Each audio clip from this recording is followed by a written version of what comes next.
Hello, everyone, and welcome to Mind Your Mental. Just a reminder that this podcast is not meant to be a substitute for a relationship with a licensed mental health professional. I know they are hard to find, and I get that. I have a bunch of resources on my website if you need them, but I am not your clinician. I am a psychologist, but I am not your psychologist. So if you need any specific help, please look for the help of a licensed mental health professional. Learn all you can learn from the podcast. Enjoy the episode. All right. So once again, we have Eric Capehart. Thank you so much for coming onto the show. And I just realized that I could do this. Hold on. What are we doing? How do I do it? Live. I'm going to hit the button. All right. Round of applause. I love it. Y'all, I know y'all been listening to multiple episodes. That's the button I've been looking for like 2 weeks. Like I saw it at one point. And now I found it, and I'm never going to lose it again. So everybody's getting clapped in. So welcome to the show. Thank you, Dr. Martin. It's a pleasure. Thank you. It really is. Yeah, thank you so much for coming on the show. So I wanted to talk about all the things you work in, but I wanted to know specifically about what inspired you to specialize in working with boys, and how did you see this focus contributing to the broader conversation on mental health and Black mental health as well? Yeah, I don't know what inspired me. I think it was just I really started off I ran a mentoring organization for Black boys for 11 years. And throughout that experience, I realized that, all right, I'm sitting at these kitchen tables with these moms and their boys, and they're telling me all these issues. And I'm just really sitting there like, I don't know what to say. I don't know what to do. But I'm realizing that something is not right. You understand what I'm saying? I'm the mentor here, but the things that I'm observing and the things that I'm hearing are things that seem like you need a professional to help you with. And so from those experiences, I was like, you know what? I work with Black boys in my mentoring organization, and I wanted to be able to help them in a way that was beyond just the mentoring. And so that's when I looked into counseling, and I decided to become a counselor. This was back in like 2014. And again, it wasn't I guess that's what inspired me to work with Black boys, was my experiences as a mentor. So it seems like it was like a seamless transition. You were seeing a bit of a gap, and you went to get more expertise so you can like help that out. And you said you would be working with a lot of like parents and mothers. What would be some of the main things that they were looking for help with that you're like, oh, this is beyond my scope, but let me, you know what I'm gonna do? I'm gonna just expand my scope. I saw a lot of moms were like, he's just out of control. He's talking back to me, talking crazy, acting out in schools, mostly like behavioral things. And the moms were always on the verge of like, if I was called to a house, it was a mom that was like on the verge of like, I don't know what to do. I'm about ready to give up on him. I want to kick him out of the house because he's being disrespectful to me. He's not doing anything in school. He's getting into fights and all these behavioral issues. He's in the streets. I don't know where he's at half the time. I saw that a lot, to be honest with you, Dr. Martin. And I'm like, I don't really know what to do with that. But the thing that I was able to do was relate to it, because me being a Black male, I was raised in a family. I'm the only boy of 5 kids, single parent household. My mom raised all of us. I was expelled from school for, doing what I was doing. But throughout that process, my mom always told me, she said, Eric, I know you're doing all this stuff, but I just can't give up on you because you're my son. And so what I would tell the moms was like, listen, I don't know how to really help in this situation. I can be here. I can do what I can.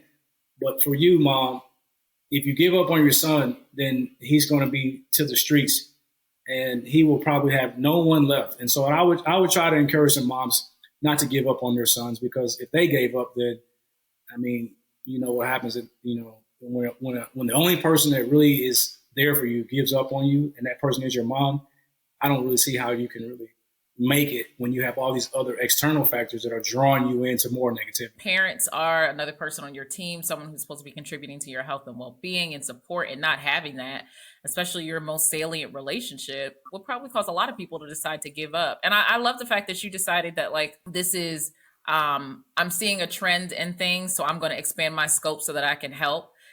And be another person who's able to be on that parents team, right? Because I think a lot of times people think therapy is one of the most intricate things. I remember talking to someone about, I hope my kids love their therapist when they have one. And they were actually surprised that I was like, my kids will have a psychologist one day.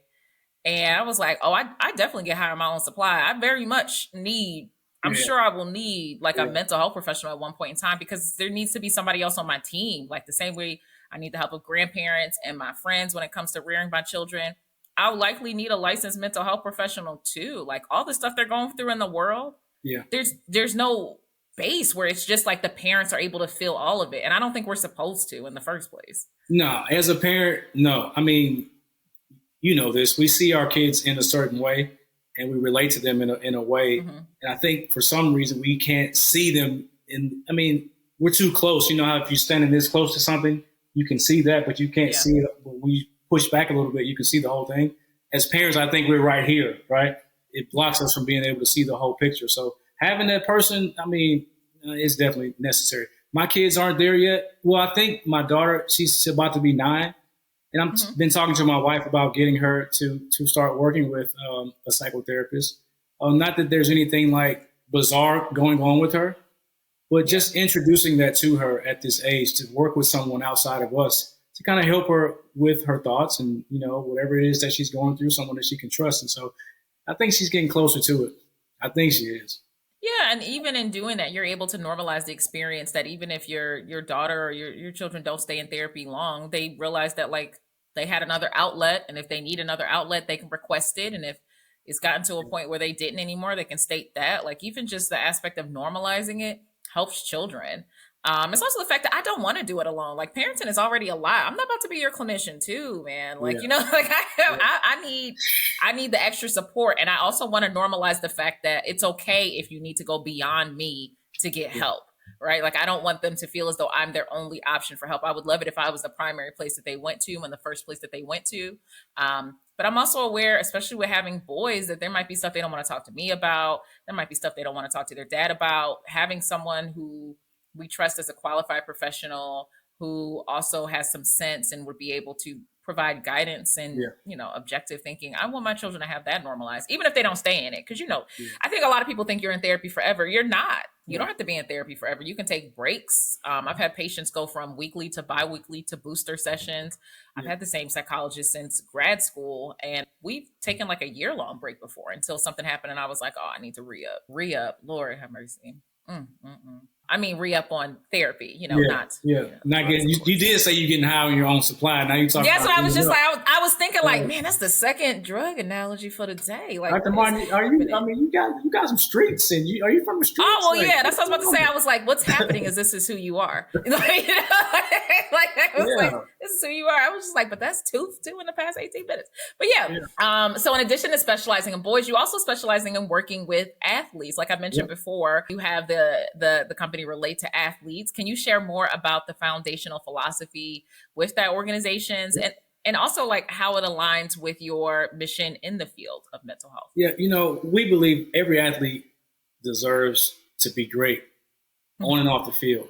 And right now is a time that we always say this more than ever, that it's important to work with athletes to give them the tools that they need to deal with all these things that are coming at them in this space of name, image, and likeness. And then there's levels to it.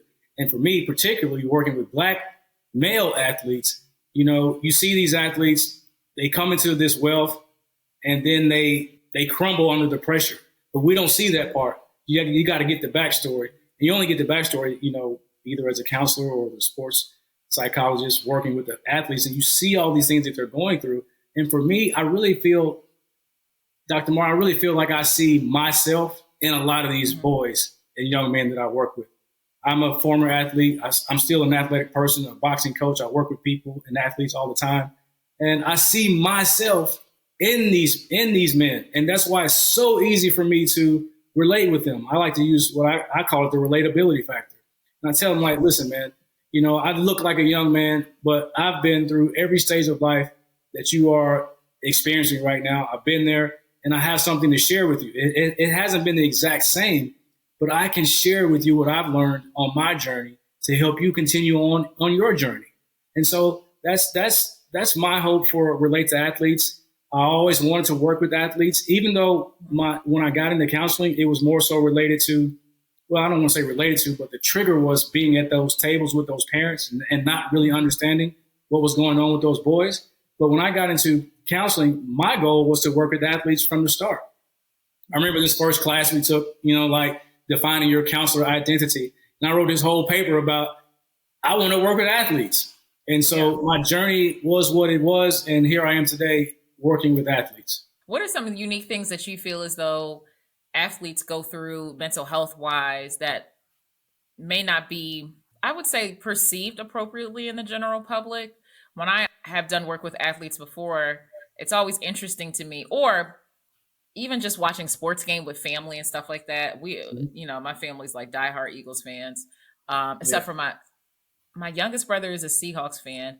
My dad is a Patriots fan, but I think that's just to mess with my mom. The jury is still out on that. But like Eagles fans, right? And just listening to them like talk about the athletes, like, and I'll just be sitting here like, we're literally on a couch eating fried foods while some of the most fit people probably in the world right now are working their behind off.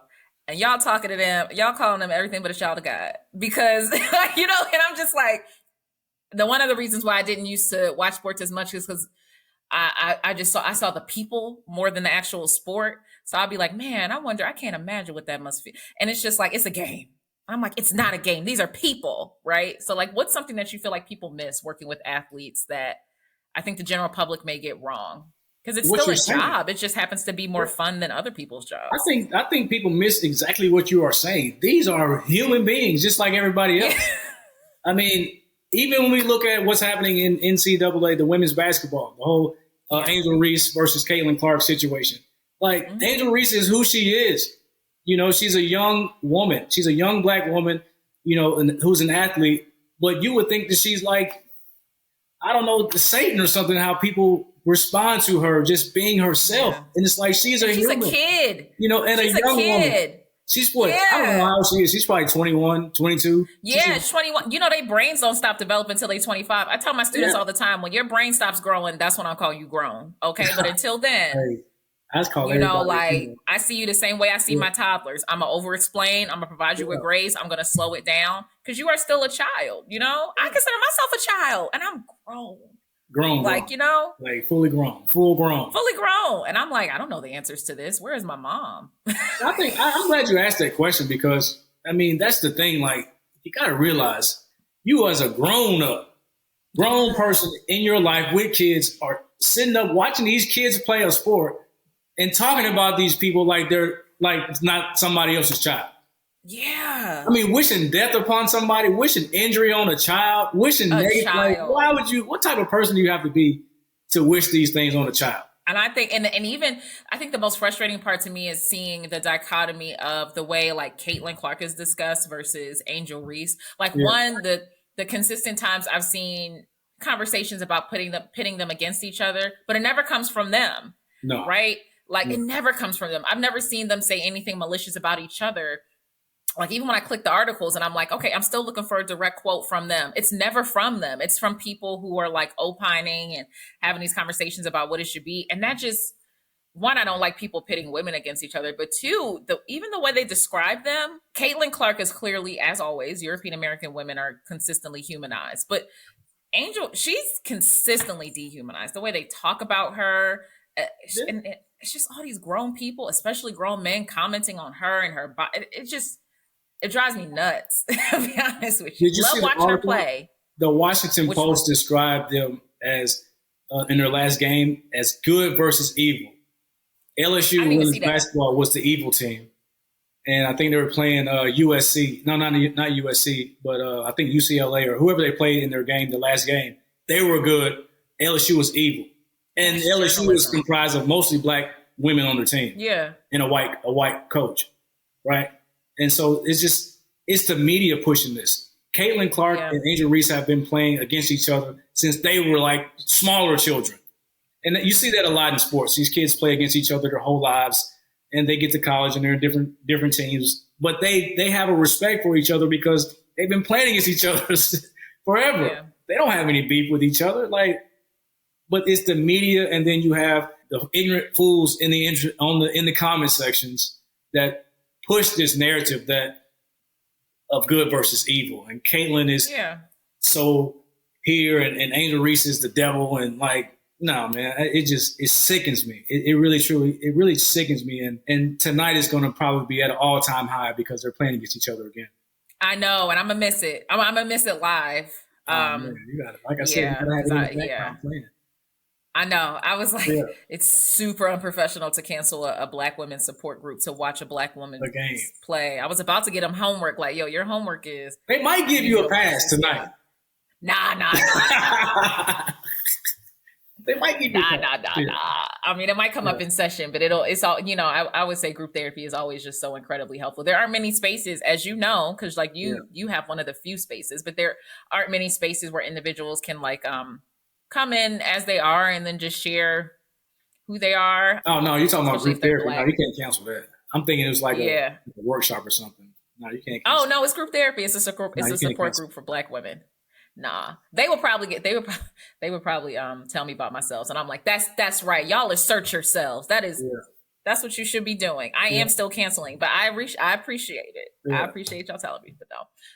Hey everyone, just a reminder that Mind Your Mental is not just a podcast. It is also a amazing community, if I do say so myself. It's phenomenal. I mean, you get more access to me. What more could you want in this life? So if you want to join the community, if you're not already on the community, go to my social media. My social media is the same, Raquel Martin, PhD, and DM me the word community so you can get details on joining this amazing flipping community. You get more access to me, y'all. Like, I'm a delight. All right. Hope to see you there.